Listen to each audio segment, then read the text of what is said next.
ठीक है। तो यहाँ पे ये सब क्या होता है, अचर होता है। और अचर मैंने अभी ही आपको पढ़ाया, अचर क्या होता है, जो एक फिक्स्ड होता है। क्या होता है, एक फिक्स्ड होता है, फिक्स्ड होता है। फिर क्या हो गया, अचर हो गया। जैसे 2 3 4 5 6 क्या होते हैं प्यारे बच्चों, एक अचर होता है, अचर वैल्यू होता है। और अचर वैल्यू है नो चेंज, वो अपने मान क्या करते हैं, वो कभी चेंज नहीं करते। ठीक है। तो इसका व्यापक रूप हो गया। तो इसका व्यापक रूप का हम एग्जाम्पल देख लेते हैं क्या। तो यहाँ पे हम क्या लिख सकते हैं, जैसे 6x³ plus 3x square plus 2x plus में 8 क्या हो गया, इसके व्यापक रूप का एक उदाहरण हो गया। ठीक है। क्या हो गया, एक व्यापक रूप का उदाहरण हो गया। ठीक है। क्या हो गया, एक व्यापक रूप का उदाहरण हो गया। यहाँ पे और सारे भी पद हो सकते हैं, x के पावर 4 भी हो सकता है, और मेनी अदर्स नंबर्स आप यहाँ पे चूज कर सकते हैं। किसी भी कोई रिक्वायरेंस नहीं है। तो अब हम आगे की ओर बढ़ते हैं। तो इसके शब्दावली को देखते हैं कि इसका शब्दावली क्या कहता है। थोड़ा सा कुछ शोर मचा रहा है तो थोड़ा आप इसको इग्नोर कीजिएगा, क्योंकि ये आ रहे हैं तो इसको हम कुछ कर नहीं सकते। फिलहाल ये वीडियो कंटिन्यू ही है। तो इसके हम टर्मिनोलॉजी यानी शब्दावली की बात करते हैं। जो बहुपद होते हैं वो इसके टर्मिनोलॉजी क्या होता है, शब्दावली क्या, इसके हम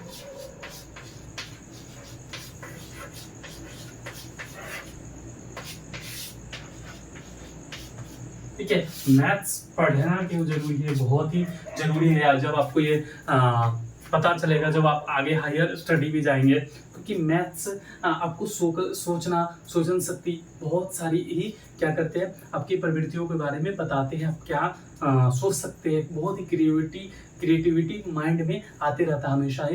क्योंकि आप जैसे अदर सब्जेक्ट पढ़ते हैं तो वहाँ पे आप थोड़ा सा रट के काम चला सकते हैं। ठीक है। लेकिन जब आप मैथ्स के बारे में आते हैं तो आप एक भी लाइन जब तक आपको आ नहीं गया होगा तब तक आप आगे की ओर प्रोसीड, मतलब आगे की ओर जा नहीं सकते हैं। ठीक है। तो ये बहुत ही इंटरेस्टिंग सब्जेक्ट है, और इस इंटरेस्टिंग सब्जेक्ट को हम बहुत ही और भी इंटरेस्ट इसमें आपको देने वाले हैं। तो यह काफी अच्छा होने वाला है। तो इसके हम शब्दावली की बात करते हैं। तो सबसे पहले क्या होता है, हम पद की बात करते हैं। किसके पद पर बात करते हैं,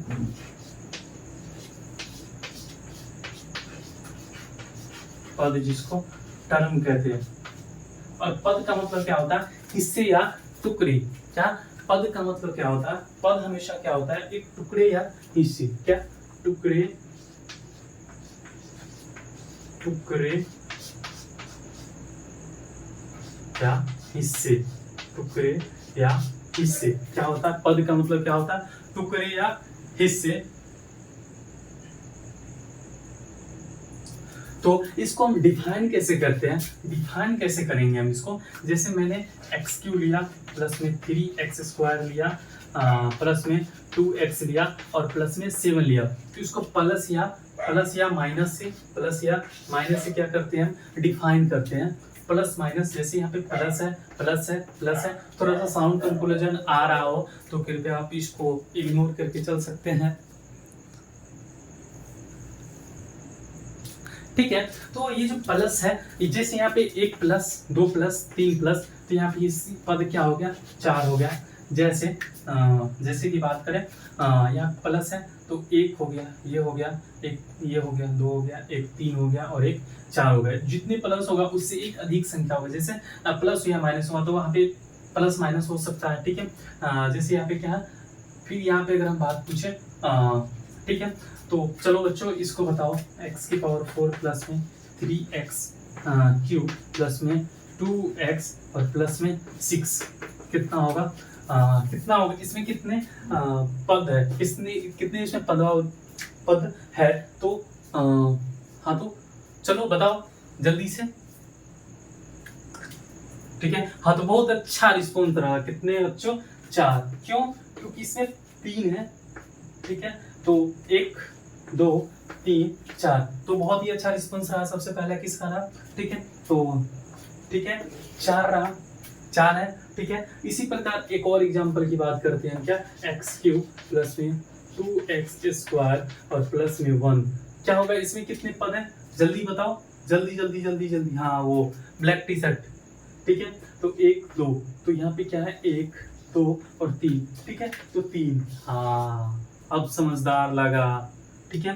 तो ठीक है, तो आपको एक पद का टर्मिनोलॉजी क्या हो गया, समझ में आ गया। तो इससे मेरे को ड्राइंग थोड़ा भी जीरो आता है, तो ड्राइंग पे आपको ध्यान नहीं देना है, आपको क्या करना है, इस पे ध्यान देना है, ठीक है। चलो तो ठीक है, हम आगे बढ़ते हैं। पद, तो पद क्या हो गया, पद को आपको पता चल गया। अब हम बात करते किसका, गुणांक का। किसका पद आपने पढ़ा, अब हम बात करते किसका,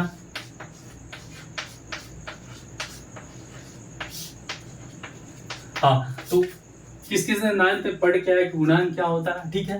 हाँ, वो ब्लैक टी शर्ट, जल्दी बताओ, जल्दी जल्दी जल्दी जल्दी, क्या होगा गुणांक, गुणांक क्या होता है। तो गुणांक का मतलब क्या होता है, गुना प्लस क्या होता है, अंक। हाँ, बहुत अच्छा आपने जवाब दिया, क्या होता है, गुना प्लस अंक होता है, ठीक है। तो आगे बढ़ते हैं हम, क्या, जैसे यहाँ पे 2x² प्लस में 3x प्लस में 6, तो क्या यहाँ पे गुना में भी लगा है और अंक भी है, ठीक है। तो इसी प्रकार क्या होता है, गुना प्लस अंक का भी यहाँ पे साथ होता है। तो ये क्या हो गया, गुणांक हो गया, ये इसके साथ गुना में लगा है, प्लस में क्या है, जोड़ है, फिर क्या है, इसके साथ गुना में भी लगा है, ठीक है, जोड़ है, तो गुना प्लस अंक के रूप का होता है। इसी प्रकार क्या हो सकता है, इसमें अगर घात पूछे, इसका घात यानी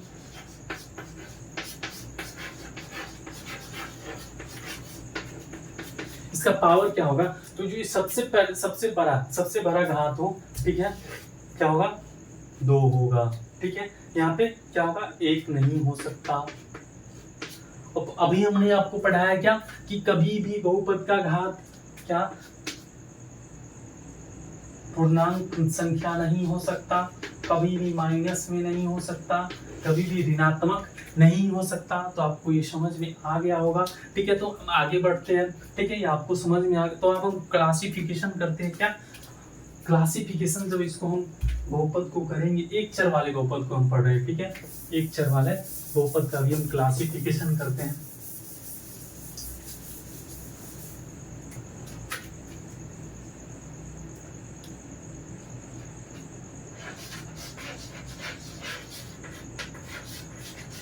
रात का बज रहा है 2, क्लासिफिकेशन यानी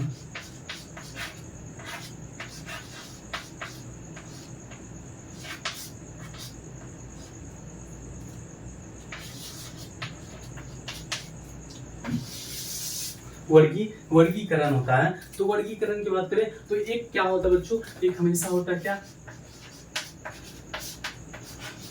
पदों के संख्या के आधार पर, ठीक है, पदों के संख्या के आधार पर। दूसरा क्या होता है, घात, हाय हाय, घात पावर के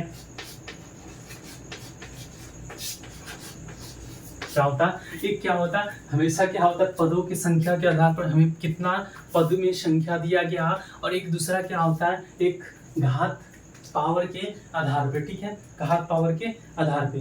तो हम पहला क्या पढ़ते हैं, दूसरा आप इसको नोट डाउन कर सकते हैं, ठीक है। तो चलिए, देखो जब आप YouTube पे पढ़ रहे हो तो नोट है, साथ साथ में आप करते चलना है, ठीक है। अब ठीक है, तो क्योंकि आप और चीजों को समझना भी है, तो पदों की संख्या के आधार पे अगर बात करें तो ये 3 होते हैं,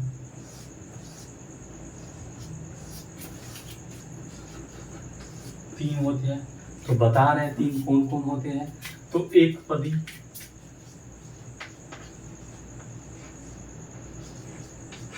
एक क्या होता है, द्विपदी, एक क्या होता है, त्रिपदी। अब एक पदी ब्लैक टी शर्ट, हाँ, तो चलो बताओ एक पदी क्या होगा, एक पदी के बारे में जल्दी से बताओ, एक पदी कौन सा होगा। तो हाँ, क्या बोला, हो।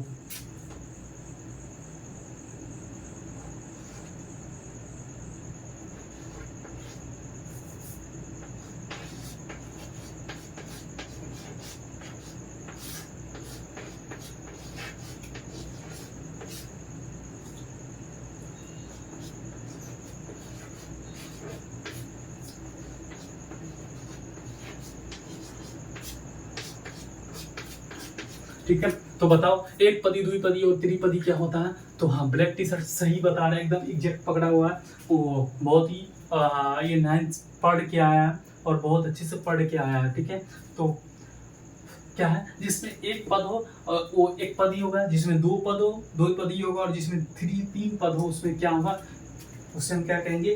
त्रिपदी कहेंगे। तो एक पद कहने का अर्थ क्या है? जैसे x हो गया, ठीक है, एक्स स्क्वायर हो गया, ठीक है, 3x माइनस का 3x हो गया, ये क्या है? जिसमें एक पद है। ठीक है, इसी प्रकार दो पद होगा, क्या? x प्लस 2 हो गया, एक्स स्क्वायर माइनस 2 हो गया, इसमें क्या है? दो पद है, क्यों? प्लस है एक, तो एक पद ये, एक पद ये, एक पद ये, एक पद ये हो गया। ठीक है, इसी प्रकार क्या है? त्रिपदी,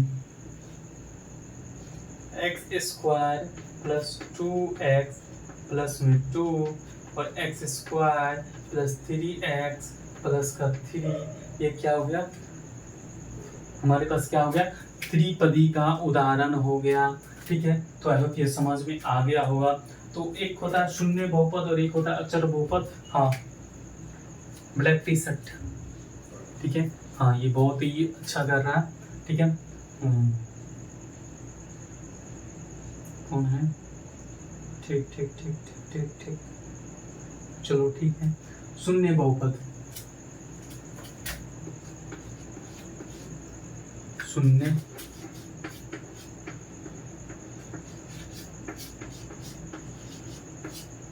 शून्य बहुपद क्या होता है? जो जीरो होगा, जो जीरो को ही क्या कहा जाता है? शून्य बहुपद कहा जाता है। अचर बहुपद क्या होता है? जिसमें कोई भी चर नहीं हो। तो चलिए हम एक बार रिकोगनाइज तो जल्दी से हम करने का।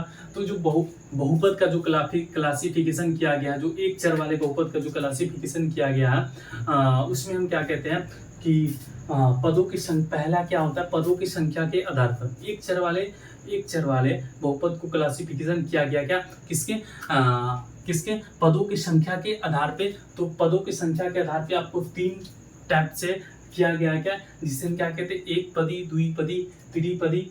ठीक है, और तो एक पदी जिसमें एक पद हो, एक पदी किसे कहते हैं? जिसमें एक पद हो। द्विपदी किसे कहते हैं? जिसमें दो पद हो। और त्रिपदी क्या होता है? जिसमें तीन पद हो। एक होता है शून्य पद जिसमें जीरो हो, और एक होता है अचर पद। क्या होता है? एक अचर पद जिसमें कोई भी चर उपस्थित नहीं हो, और वही होता है चर पद कह देंगे। तो क्या, जिसमें कोई अचर उपस्थित नहीं हो, वो क्या होता है? ये हो गया। ठीक है, बात करते दूसरा हम।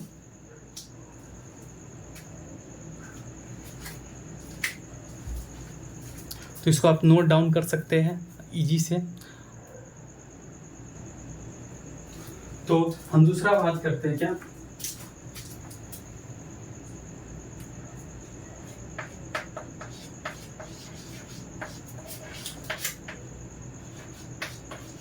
दूसरा तक क्या था? घात पावर के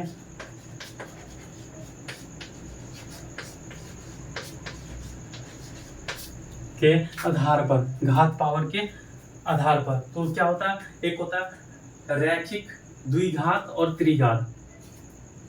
क्या होता है? रैखिक क्या होता है? बताओ ये।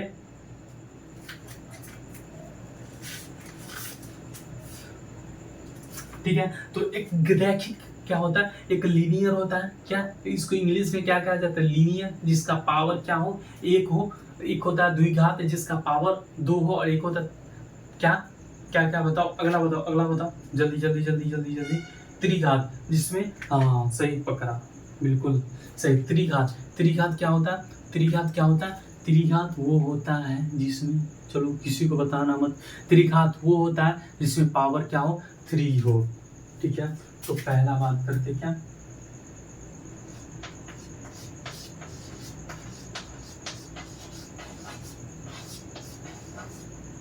रैखिक